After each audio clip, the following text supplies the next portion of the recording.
¿Me están escuchando? Sí, doctora, Sí, estamos, doctora. Ok, entonces vamos a hablar de... pero se lo escucha muy bajito. Ahora, Mejor, doctora. ya. Entonces vamos a hablar de un tema, de una patología que frecuente, no es tan infrecuente, difícilmente diagnosticada, pero no porque sea de muy difícil diagnóstico, porque no tiene signos ni síntomas, ¿no? Sino al contrario, sino porque sus signos y síntomas son muy comunes a todas las patologías pulmonares. Tos y más que tos, disnea.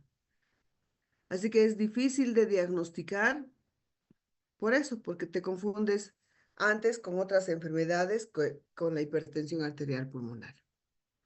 Eh, la hipertensión arterial pulmonar es una condición hemodinámica y fisiopatológica definida como un incremento de la presión de la arteria pulmonar. La presión media de la arteria pulmonar tiene que estar mayor o igual a 25 milímetros de mercurio en reposo, y esto es el gran problema, ¿no? Evaluada con cateterismo cardíaco derecho. Es otro de los problemas por el cual el diagnóstico certero es difícil. Esta hipertensión pulmonar puede encontrarse en múltiples condiciones clínicas, que, por ejemplo, EPOC, EPIT, asma, bronquiectasias, colagenopatías, después con problemas cardíacos, VIH, ¿no? O sea que no es una... Y la hipertensión arterial pulmonar idiopática, que, bueno, no es algo infrecuente, sino que puede estar asociado a otras patologías que, como manifestación clínica de la patología, por ejemplo, el lupus tiene hipertensión arterial, hipertensión pulmonar, ¿no? Otra vez, para que digamos que hay hipertensión pulmonar, la presión media de la pulmonar debe estar mayor a 25 milímetros de mercurio. Em, Esta hipertensión pulmonar se divide en grupos. ah, Quiero mostrarles, son 5 grupos. La única que se llama hipertensión arterial pulmonar es la que está en el grupo 1. Las demás se llaman hipertensión pulmonar, no arterial, ¿ya? Es como para diferenciarla, porque esta es idiopática, ¿no? La que, bueno, la causa 1, la más importante, es la idiopática. Es la única que se llama hipertensión arterial pulmonar. Las demás se llaman hipertensión pulmonar, ¿de acuerdo? Entonces, la hipertensión arterial tiene una clasificación, como les había mostrado, que es de 5 grupos. La de la hipertensión arterial pulmonar, que es la HAP del grupo 1, es una condición clínica caracterizada por la presencia de hipertensión pulmonar precapilar y resistencia vascular pulmonar mayor a 3 unidades Wood, en ausencia de otras causas de hipertensión pulmonar precapilar, como la hipertensión pulmonar por enfermedad pulmonar, ¿no? U otras como la secundaria TEP u otras causas, ¿no? Entonces, esta hipertensión arterial pulmonar es la única que se llama HAP. Nosotros no deberíamos decir HAP secundario a TEP, tendríamos que decir hipertensión pulmonar secundario a TEP o hipertensión pulmonar secundario a EPOC, ¿no? Eso es súper importante que aprendan, porque es como tenemos que hablar. La hipertensión arterial pulmonar incluye diferentes situaciones que condicionan un cuadro clínico similar. Todas las hipertensiones pulmonares, sean por patología tromboembólica, por colagenopatía, por VIH, por lo que sea, y la misma hipertensión arterial pulmonar tiene como manifestación clínica lo mismo que disnea. Y los cambios patológicos en la circulación es idéntica, ¿no? Entonces, ahí va el problema, el diagnóstico. Necesariamente tiene que hacerse un cateterismo cardíaco para poder decir en forma certera que este paciente tiene hipertensión pulmonar, ya sea arterial pulmonar o hipertensión pulmonar. La definición hemodinámica de la hipertensión pulmonar, pues la divide en estos grupos. El- es la hipertensión pulmonar precapilar. En este grupo están la hipertensión arterial pulmonar como tal, o sea, la del grupo uno. Está la hipertensión pulmonar por enfermedad pulmonar, EPOC, EPIT y demás. En el grupo 4 está la hipertensión tromboembólica crónica y forman parte de esta hipertensión precapilar las patologías que están en el grupo 5 de la clasificación, que es hipertensión pulmonar de causa no conocida o múltiple. La hipertensión pulmonar postcapilar, cuyas características hemodinámicas, porque esto no se mide de otra forma, es que lógicamente hay una presión de la pulmonar media mayor a 25. Aquí la presión de oclusión de la arteria pulmonar, que se llama presión en cuña, que han debido llevar en fisiopatología, 1000 veces hablan de esto, tiene que ser mayor a 15 milímetros de mercurio. Y para medir la presión en cuña tienes que poner un catéter, ¿no ve? De Swan-Ganz, ¿no? Así que hemodinamia, no hay otra forma de diagnosticar otro.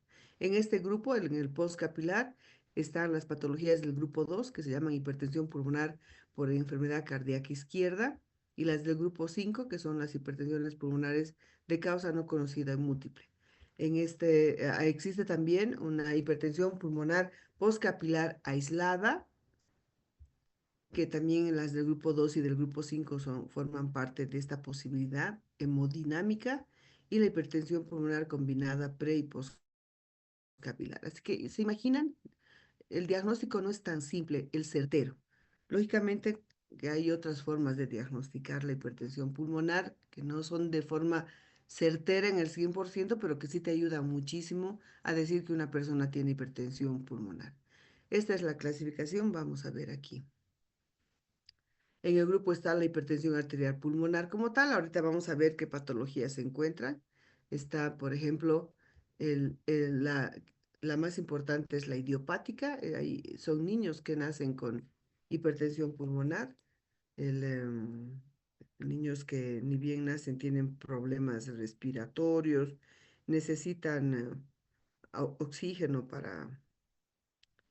en el día, ¿no? En la noche, o sea, son suplementos de oxígeno en su domicilio y demás.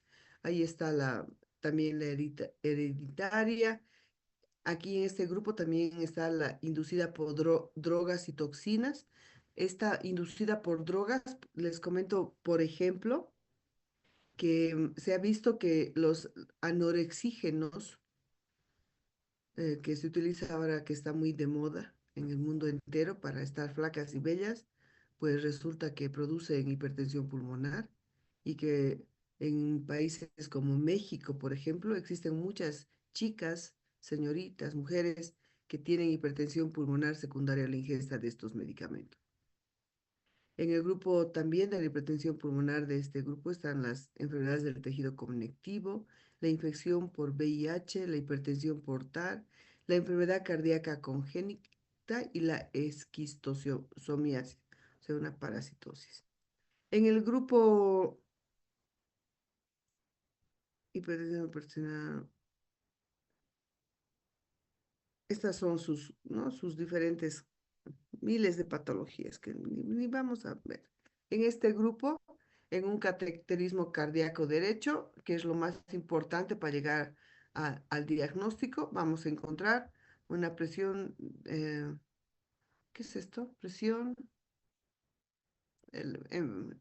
La presión en cuña de la pulmonar menor a 15 milímetros de mercurio, y una resistencia del ventrículo de la válvula pulmonar, si no me equivoco, es esto, mayor a 3. Pero eso, de verdad que si a mí no me importa, peor a ustedes, ¿no es cierto? Porque eso te llega el diagnóstico cuando el paciente, el médico, el cardiólogo hace el cateterismo cardíaco. En el grupo 2 están las hipertensiones pulmonares secundarias a enfermedad cardíaca izquierda. Y aquí hay varias enfermedades como la disfunción del ventrículo izquierdo, la disfunción sistólica del ventrículo izquierdo, la disfunción diastólica del ventrículo izquierdo, una enfermedad valvular, una obstrucción adquirida o congénita del tracto de salida o entrada y cardiomiopatías congénitas, estenosis de las venas pulmonares congénitas o adquiridas, ¿no? Entonces, todo, todo lo que produce lesión a nivel cardíaco. En el grupo 3 está la hipertensión pulmonar asociada a enfermedad pulmonar o hipoxemia. Aquí está el EPOC, el EPIT, cualquier otra enfermedad que tenga patrón mixto obstructivo restrictivo, bronquiectasias, por ejemplo, ¿no? Los desórdenes respiratorios del sueño, el famoso SAOS, la hipoventilación alveolar, la exposición a grandes alturas o nosotros, ¿no? Y las enfermedades pulmonares del desarrollo, ¿no? Entonces nosotros tenemos los que si nos miden la pulmonar, seguramente muchos de nosotros tenemos por lo menos un puntito por encima del 25, ¿no? Por lo que vivimos en la altura y estamos en hipoxemia persistente. En el grupo 4 está la hipertensión pulmonar secundaria a enfermedad tromboembólica y obstrucción de las arterias pulmonares. Ahí, lógicamente, está el TEP, ¿no? En las otras obstrucciones de las arterias pulmonares está un cáncer, el angiosarcoma, cualquier otro tumor intravascular, la arteritis, la estenosis congénita de las arterias pulmonares y parasitosis, entre ellas la hidatidosis pulmonar. En el grupo 5, que se llama hipertensión pulmonar de mecanismo no claro o multifactorial, es un montón de enfermedades, ¿no? Miren, hematológicas como la anemia hemolítica crónica, desórdenes mieloproliferativos, la esplenectomía. Enfermedades sistémicas como la sarcoidosis, histiocitosis, linfangioleiomyomatosis, estas son lesiones de EPIT, ¿no? Enfermedad pulmonar intersticial difusa son estas, pero que tienen compromiso sistémico. Los desórdenes metabólicas como enfermedades de depósito de glicógeno, la enfermedad de Gaucher, patología de la tiroides. Y en otros está la microangiopatía trombótica, los tumores pulmonares, mediastinitis fibrosante, la enfermedad renal crónica y la hipertensión pulmonar segmentaria. Así que si nos ponemos a pensar, resulta que hipertensión pulmonar puede acompañar a un montón de enfermedades, muchas de ellas que no son tan infrecuentes. ¿Cómo llego al diagnóstico? Pues tengo que hacer una perfecta historia clínica del paciente. Nos interesa todo en relación a en qué trabaja, dónde vive, viaja frecuentemente a lugares bajos y vuelve a la altura, o va a lugares más altos de La Paz, porque hay lugares más altos que La Paz, ¿no? Que están a 5.000 metros, que es una mina, por ejemplo. Antecedente de inhalación de sustancias irritantes que pueden haber producido lesión en el pulmón, un montón de preguntas para que no para que exista una explicación lógica a su hipertensión pulmonar. De las manifestaciones clínicas, la disnea es la más importante, ¿no? Es la disnea, la sensación de falta de aire, que en la hipertensión pulmonar es progresiva. Es el típico paciente que dice, cuando estoy sentada, estoy súper bien, no tengo cansancio. El problema es cuando camino. Doy 2, 3, 5 pasos y empiezo a cansarme, ¿no? Esa es la típica disnea del paciente que tiene hipertensión pulmonar. Está también la fatiga, el dolor torácico, el síncope, el presíncope, palpitaciones, edemas, tos, y hay que averiguar factores de riesgo y condiciones asociadas, como les decía. En el examen físico, lo llamativo es que puedo encontrar un R2 reforzado, o sea, un sonido pulmonar reforzado, y también puedo encontrar soplos de insuficiencia tricuspidia o pulmonar en la semiología cardíaca. Y si mi paciente está descompensado, porque la hipertensión pulmonar, voy a cortar aquí. Chicos, enciendan sus cámaras. ¿Sobre quién repercute la hipertensión pulmonar? ¿A quién le hace daño? Me refiero a un órgano. ¿A quién?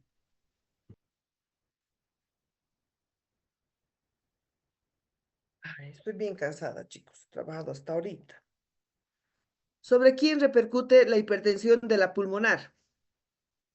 Mildred Baltasar. Mm, am, sobre el, el corazón derecho, o sea, la Exacto. aurícula y el ventrículo derechos. Sobre el ventrículo primero. ¿Qué Ah, hace el ventrículo para no sufrir? Volverse grande. sí. Eso se dilata. Pero después se da cuenta y dice, "Ala, estoy jodido porque me he vuelto grande y no funciona. Me volveré más grueso y se hipertrofia. Y eso produce también alteración a nivel valvular, ¿no ve? Por eso hay soplo sistólico de la tricuspide.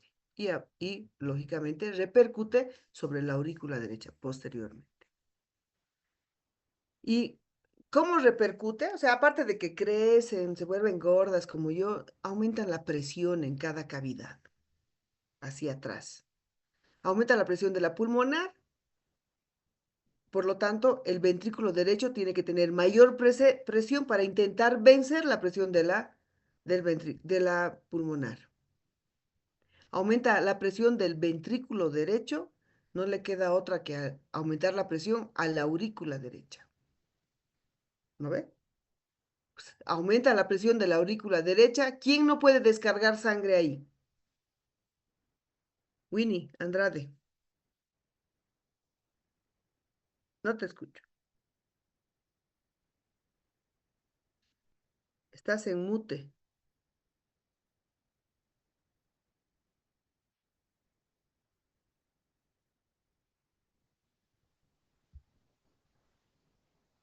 Nada. Ah, se ha ido ahora. Ya, aquí, yo tengo aquí, ¿a quién pregunto? Dayana Álvarez. Ahí está. Hola. ¿Sobre quién repercute el aumento de presión del ventrículo derecho? ¿Qué pasa? ¿Quién no puede Mm, dejar la sangre? O sea, como tal, al existir ese incremento de la presión que lleva a una dilatación, y un incremento puede llevar a una insuficiencia cardíaca Claro, de tipo derecho. ok, sí, está bien, ya está en insuficiencia cardíaca, ¿no? Porque no puede mantener una buena contractura, una buena eyección de líquido de sangre hacia Pero, ¿y sobre quién repercute que la presión de la aurícula derecha se haya incrementado? Sobre las... Ah, bueno, al incrementar puede desplazar lo que es el septo y puede repercutir en las cavidades izquierdas.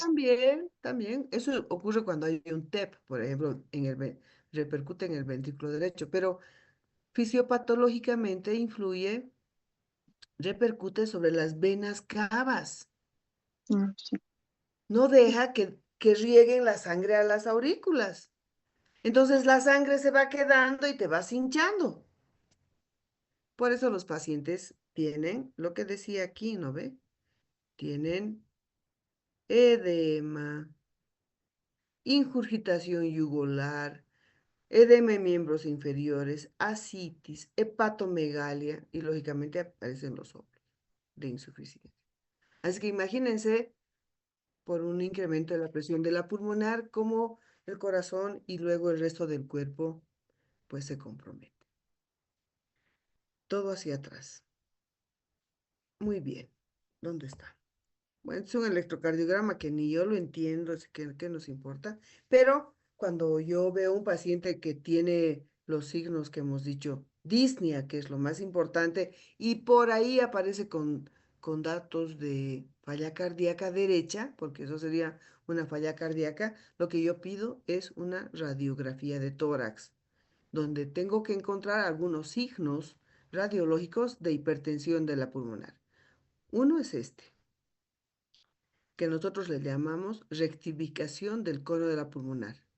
Y en este caso no está rectificado solamente, sino está prominente. En vez de estar así, que así debería estar, está convexo.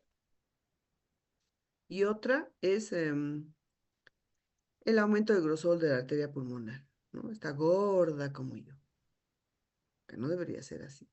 Entonces yo busco estos datos radiológicos de hipertensión pulmonar. Claro, y si está en falla cardíaca, puedo encontrar un aumento del tamaño del corazón con un índice cardiotorácico aumentado, puedo encontrar derrame pleural, generalmente bilateral, puedo encontrar las líneas B de Kelly en la radiografía y otros datos más, pero ya de falla cardíaca. Sin embargo, si yo veo esto, para mí es hipertensión arterial pulmonar y debo seguir con mi investigación. ¿No? Miren, miren aquí la pulmonar tan gorda, gorda, y aquí rectificación del con. ¿No ve? Y aquí puedo ver una pulmonar prominente, grande. ¿Qué debo pedirle al paciente? Todo. O sea, hay exámenes en los que yo no puedo dejar de hacer hemograma, glucemia, pruebas de función hepática. Estos ya serían específicos para buscar una causa de la hipertensión pulmonar. Perfil tiroideo, hemos dicho que las enfermedades tiroideas pueden producir hipertensión pulmonar. Estudios de enfermedades autoinmunes, colagenopatías, particularmente serología para VIH. Y para ver la falla cardíaca, le pido el ProBNP, que es el péptido arterial natriurético que nos ayuda a ver crecimiento de las cavidades, ¿no? Sufrimiento del miocardio, que es ahora para diagnosticar falla cardíaca, por ejemplo, ya no solamente te vas a la clínica, a la radiografía, al electrocardiograma, sino también pides este examen que se llama ProBNP, ¿no? O sea, en mi época solo era clínico, ahora hay, muy bien. Y lógicamente el examen que nos va a ayudar muchísimo en el diagnóstico es la ecocardiografía. Eh, eh, Lamentablemente en nuestro país no se hace en forma regular y cotidiana una hemodinamia, un estudio hemodinámico de la arteria pulmonar para medir las presiones que hemos visto, ¿no? La presión en cuña, la presión media para medir la resistencia pulmonar y demás. No, no hacemos, no, no sé por qué, no, no tengo idea, no voy a opinar las razones, pero en otros países sí. Todo paciente que tenga sospecha de hipertensión arterial pulmonar tiene que, tiene que tener una ecocardiografía. ¿Por qué? Porque cuando yo les iba presentando esto, toditas tenían esto, ¿se acuerdan? Esta partecita, miren esto.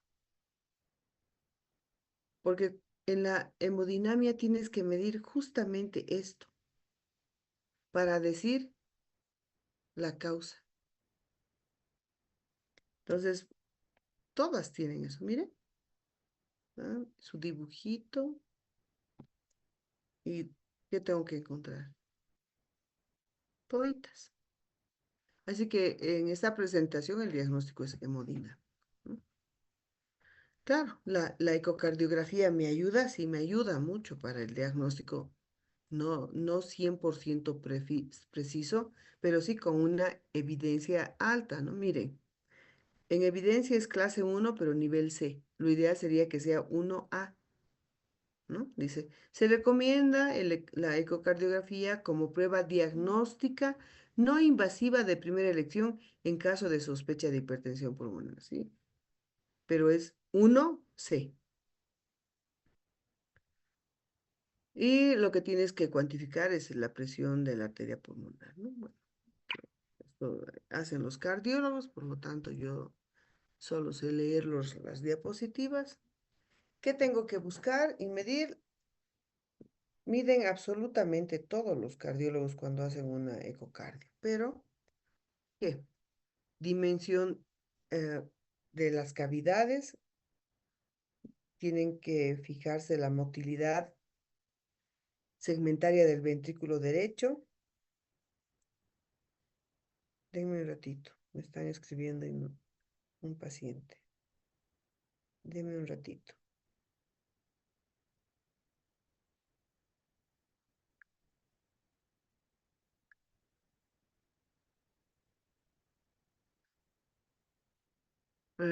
la geometría, ¿no? El septum interventricular, lo que decía nuestra amiga de la aurícula, sino hay que ver el ventrículo, el septo, que no es, si está o no desviado o rechazado hacia el lado contralateral. Si es así, pues resulta, ¿qué pasa si se desvía? A ver, ok, este,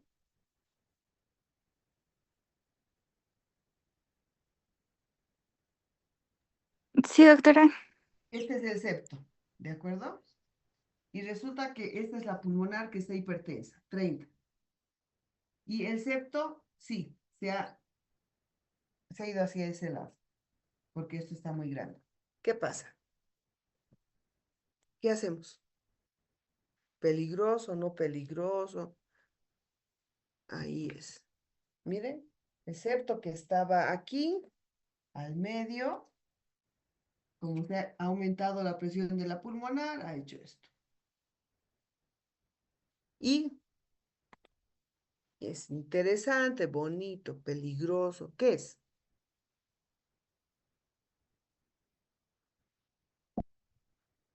¿Por qué debo fijarme eso en en la ecocardio? A ver, de lógica, ¿qué es lo que pasa?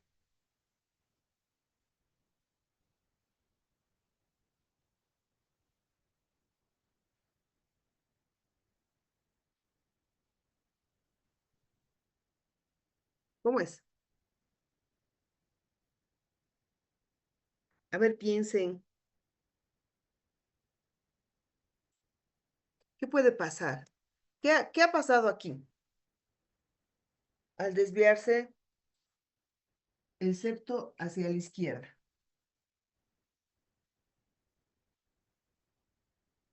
Va a comprimir a la aorta. No, la aorta está aquí. Perdón. Puede haber una disminución de la carga de eyección del ventrículo Muy bien.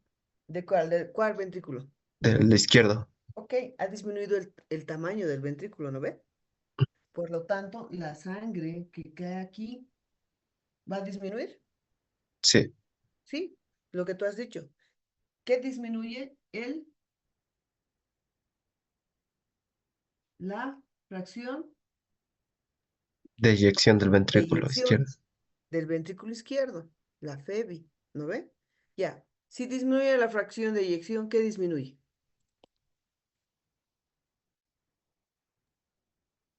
La sangre en todo el cuerpo. ¿Qué se llama todo eso? Disminución de la presión arterial. No, La disminución del gasto cardíaco. muy bien, Mildred. Baja el gasto.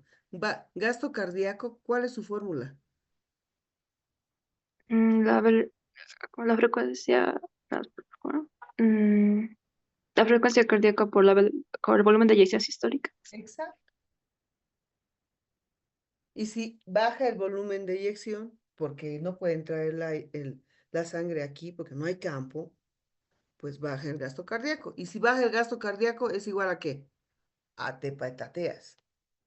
Por eso es tan importante que se haga una ecocardiografía. O sea, el ecocardio no solamente te va a decir, che, ñata, sí está hipertenso, pero listo. Sino te va a decir, ¿tiene hipertensión pulmonar? Sí, ¿no? No vamos a ver si es precapilar, poscapilar. No, porque no se puede, pero me va a decir además esto.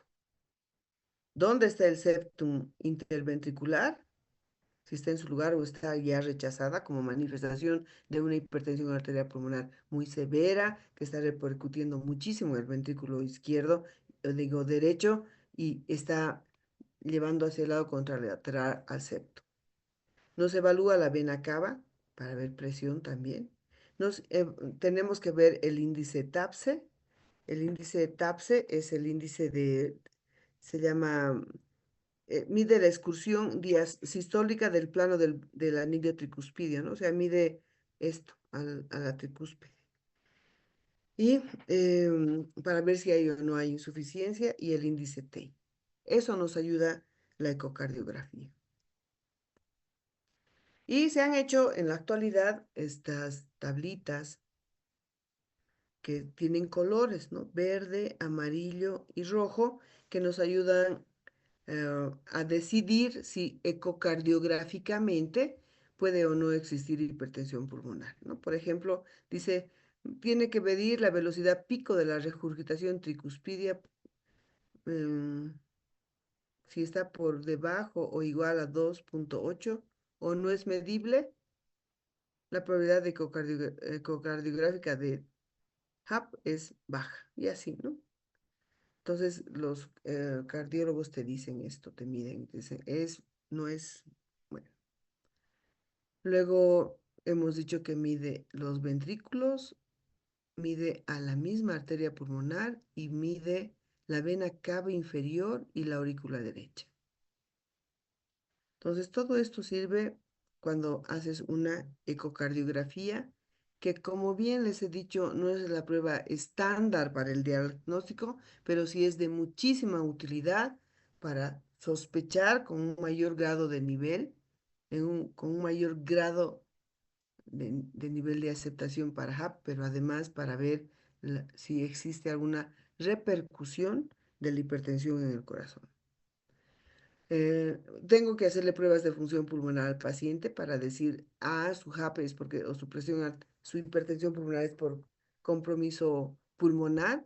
Le hago pruebas, el flujo volumen sería una espirometría, le hago una difusión, pido una gasometría arterial, tengo que hacerle la prueba de caminata de los 6 minutos y una prueba de esfuerzo cardiopulmonar. Todos los pacientes con hipertensión pulmonar deberían tener esto, con el objetivo de evaluar cómo está. Esto para descartar o para confirmar y además para evaluar el grado de afectación de la hipertensión pulmonar a nivel de la difusión, ¿no? Que es donde nos interesa ver si se ha alterado o no se ha alterado. Puedo pedirle una gammagrafía pulmonar para ver el riego. Pues la gammagrafía pulmonar mide una parte de la ventilación y la otra es la perfusión, ¿no? Para ver si la relación está aceptada o no. Nos ayuda a ver particularmente hipertensión arterial, hipertensión pulmonar secundaria a tromboembolismo pulmonar, ¿no? Dice, aquí dice, ¿no? Se recomienda gammagrafía de ventilación-perfusión para descartar hipertensión pulmonar por tromboembolismo crónico en pacientes en quienes no se explica una hipertensión pulmonar, ¿no?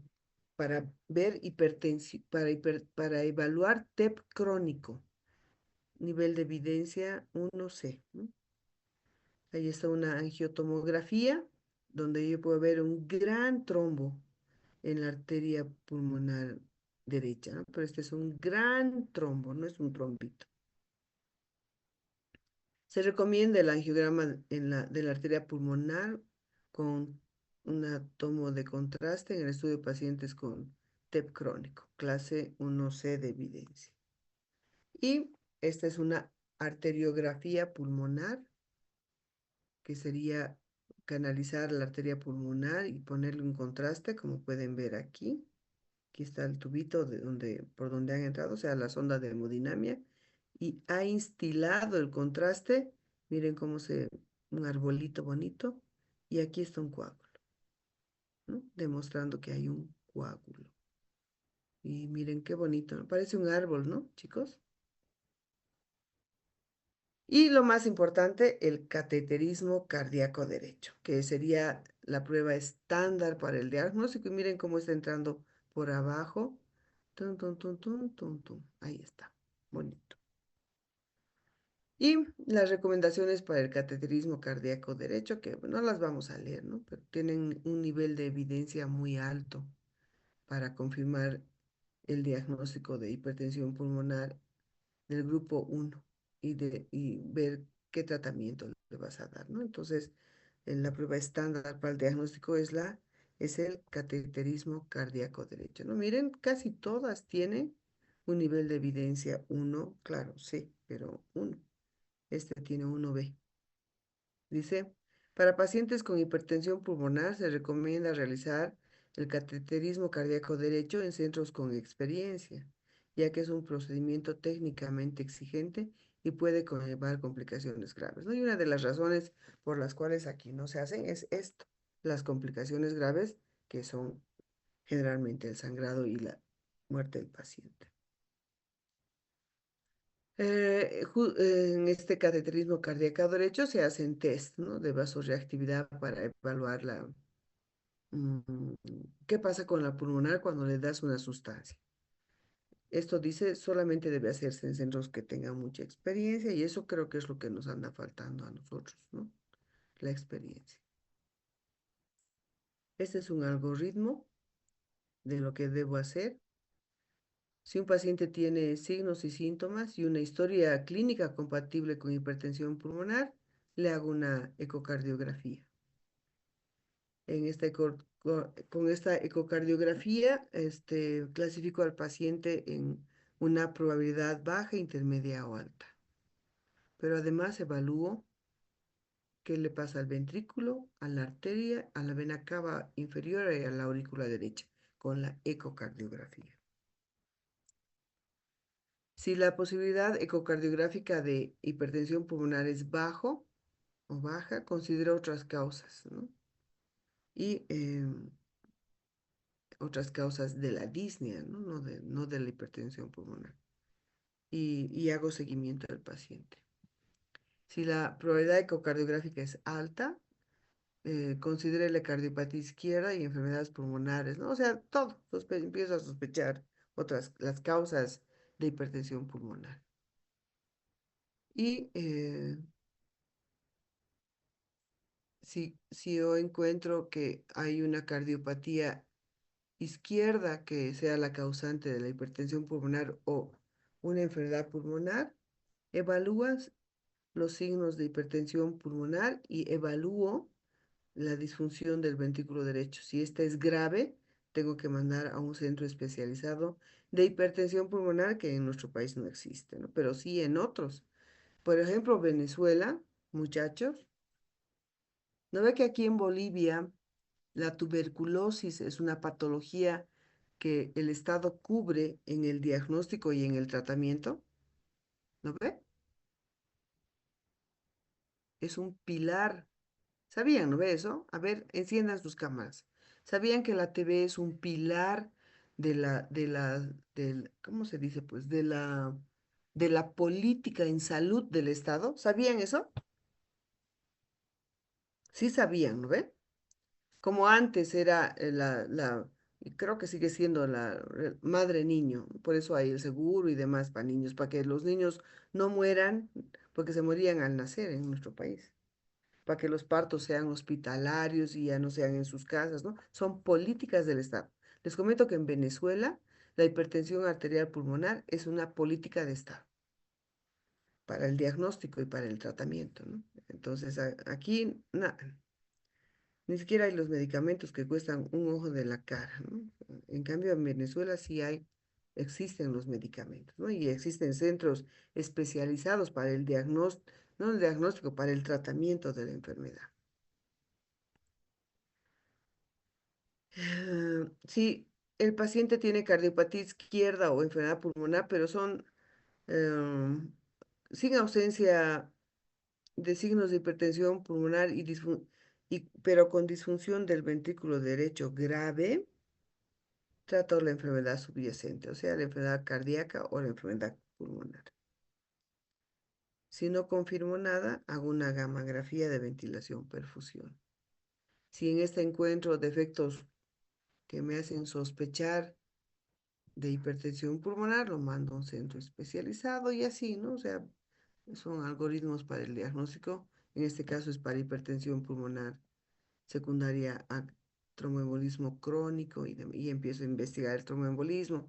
En nuestro país, cuando hablamos, ¿qué les han dicho en su clase de TEP? Bueno, y así.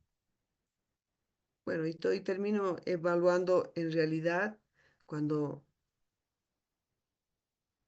por todos los medios existe una posibilidad de hipertensión arterial pulmonar, yo empiezo a investigar patologías, ¿no? Todo lo que se me ocurra y, y ver hasta llegar al diagnóstico. Tiene que haber una razón, ¿no ve?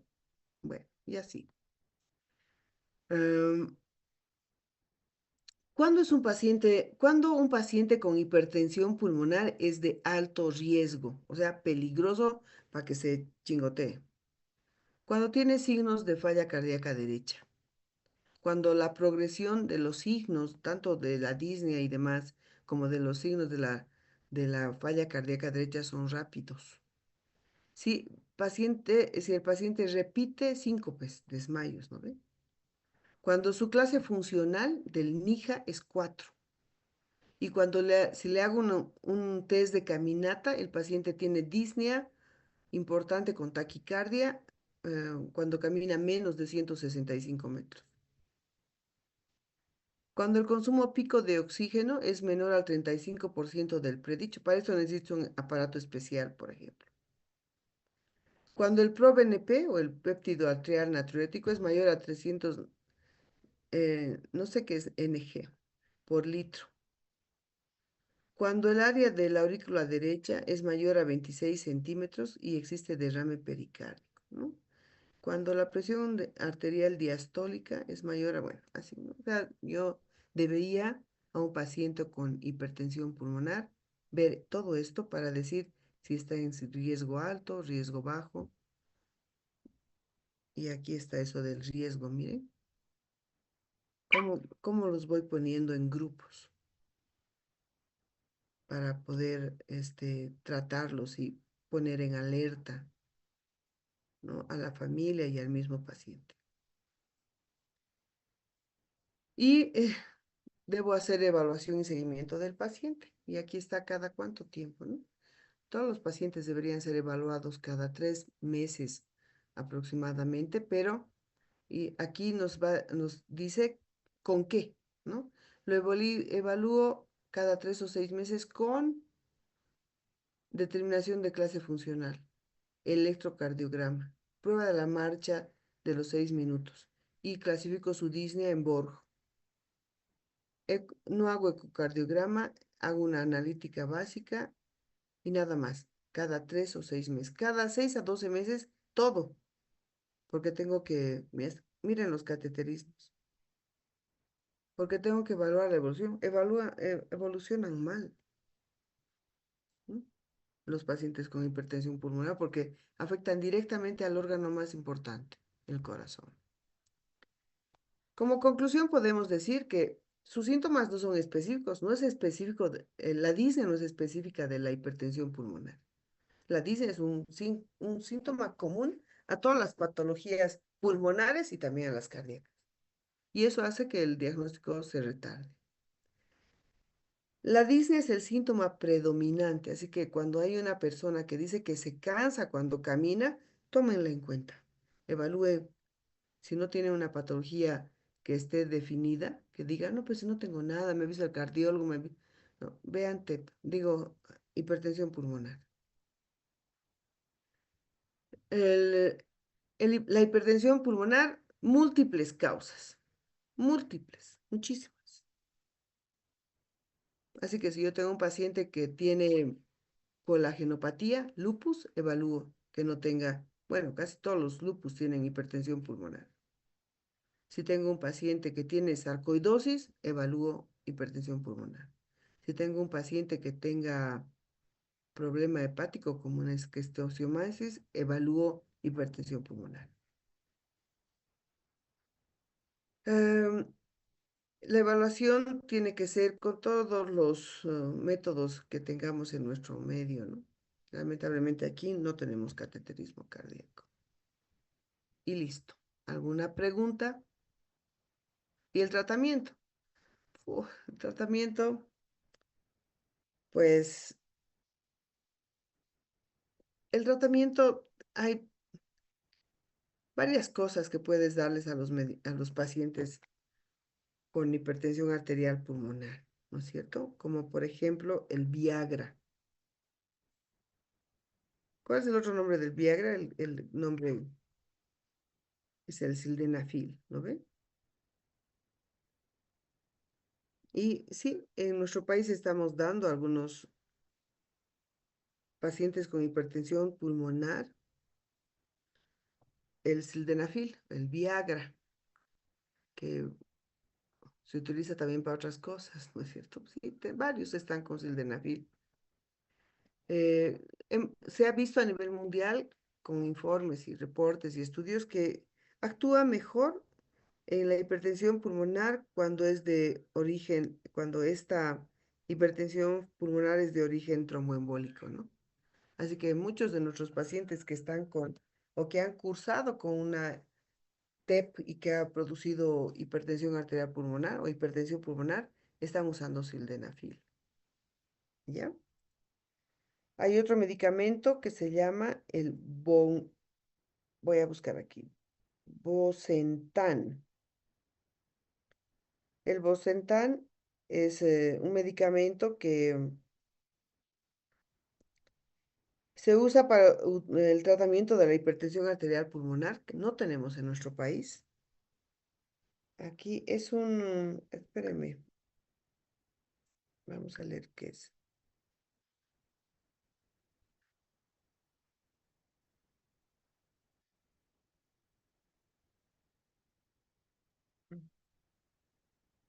Oh, todo está mal. Está mal mi celular. Creo que ya está cansado.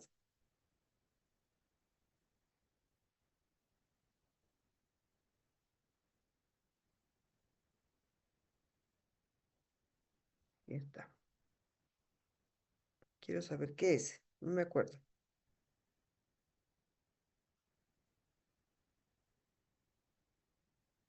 Es un antagonista dual del receptor de la endotelina 1. Eso es.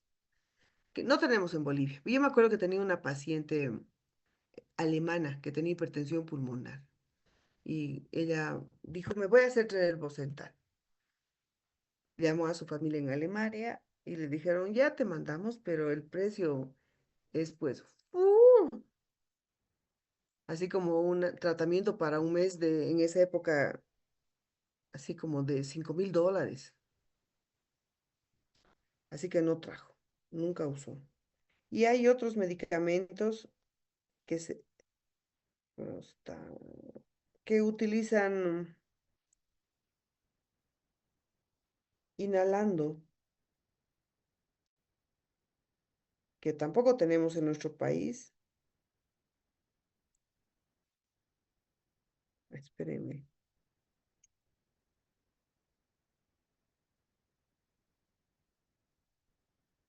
Que no hay en Bolivia, ¿no? En Bolivia lo único que tenemos es el sildenafil, el tadalafilo, lamentablemente, porque somos pobres, que nunca nos van a llegar esos medicamentos caros, pero que además, aunque lleguen, ¿quién va a poder comprar? El sueldo mínimo en nuestro país es 2,000 bolivianos.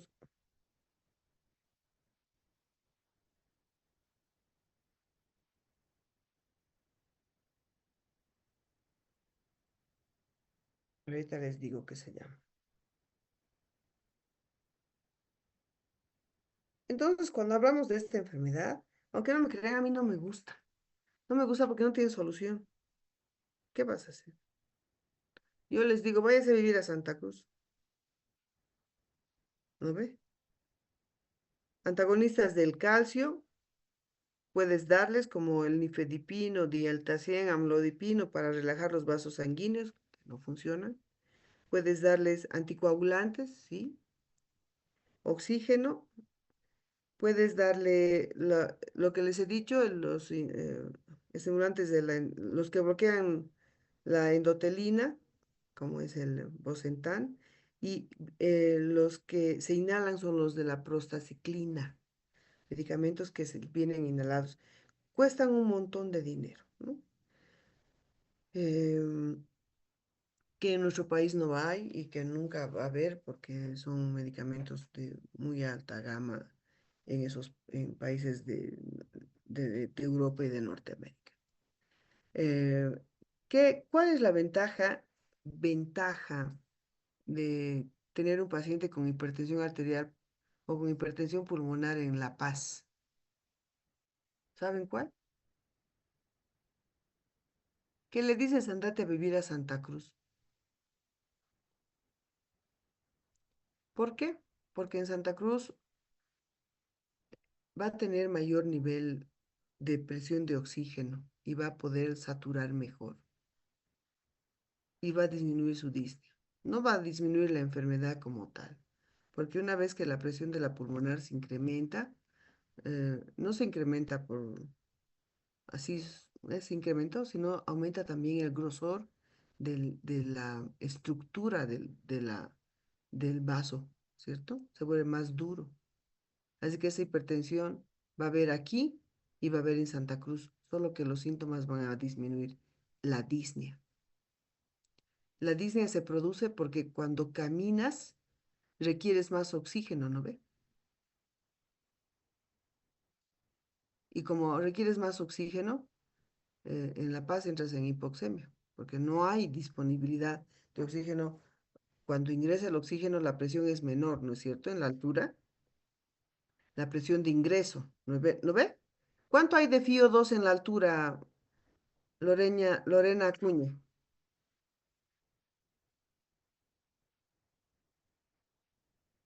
Lorena,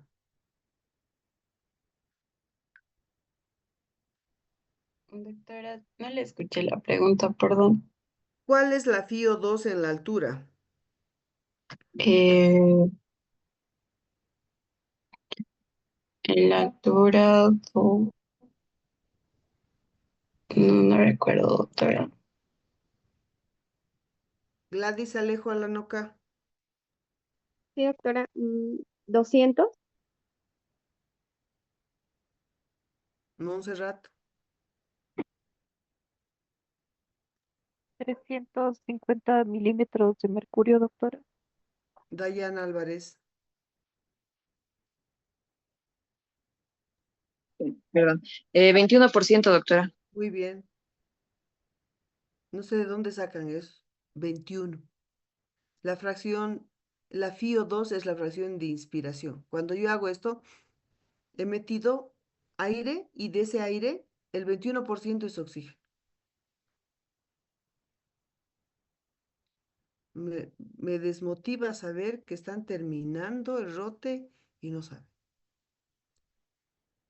Grisela Altamirano. Y en la punta del Everett, ¿cuál es la FiO 2?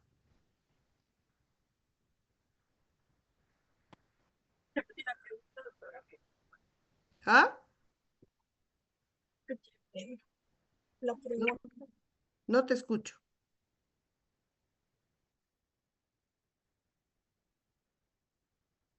Jacoba Aguilar, ¿cuánto es la FiO 2 en la punta del Everest? Igual, doctora, 21%. Y en las playas de Miami, La misma 21%. 21%. Entonces, ¿por qué nosotros tenemos en la altura una presión arterial de oxígeno de 60 y en Santa Cruz es 90? O en Miami es 90 y en el Everest es menos de 60. ¿Por qué? Si la composición del aire es la misma en cualquier lugar, ¿cuál es la diferencia? Para que nosotros seamos hipoxémicos. Es la presión. Barométrica, doctora. La presión barométrica, ¿no? Esa presión de empuje. Entonces, eso les favorece a los que viven en el llano. Si aquí hay un paciente con hipertensión pulmonar, mándalo al llano. Ahí va a estar mejor. No le vas a quitar la enfermedad, pero vas a mejorar el síntoma que es la disnea. Los incapacita, porque la disnea es al mínimo movimiento. Puedes mejorar su estado dándole oxígeno, aquí en La Paz. Pero imagínense estar pegado al oxígeno 24 horas. Usas oxígeno además para que no vaya la enfermedad hacia atrás, o sea, hacia el ventrículo derecho, aurícula derecha, venas cavas, hígado, para que no aumente la presión. ¿De acuerdo? ¿Alguna pregunta?